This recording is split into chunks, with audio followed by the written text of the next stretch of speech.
Morning. Good night morning. Good morning. Good morning.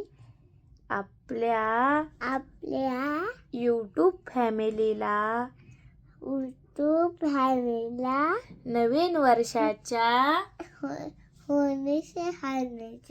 हार्दिक हार्दिक शुभेच्छा. शुभेच्छा. हे नवीन सकाळ सकाळ मग नवीन वर्षाच्या शुभेच्छा दिल्यानंतर आम्ही गेलो होतो शेतात.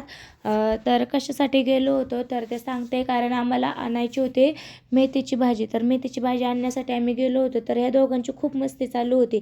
त्याच्यानंतर मग रानात गेलो होतो, त्यांची बघा फोटो काढण्यासाठी असे पोज देण्याचं काम चाललं होतं. मग नंतर मग मी आणि ऐश्वर्याने आम्ही दोघींनी मिळून मग मेथीची भाजी काढली. त्याच्यानंतर थोडीशी लिंबे हदग्याची फुलं, थोडीशी कोथिंबीर घेतली आणि मग मी तिथंच बसले होते निवडत. कारण मग यांना लक्ष ठेवत मग मी थोडीसं मेथीची भाजी निसून ठेवली. हदग्याची फुलं वगैरे, कोथिंबीर, लिंब वगैरे सगळे निसून वगैरे ठेवले होते. आणि मग त्याच्यानंतर मग मी निघाले घरी आल्याच्या नंतर घरातले सर्व काम वगैरे आवरून घेतलं आणि मग मस्त असं संपला माझा आजचा दिवस. आणि तुम्हाला नवीन वर्षाचे खूप खूप शुभेच्छा.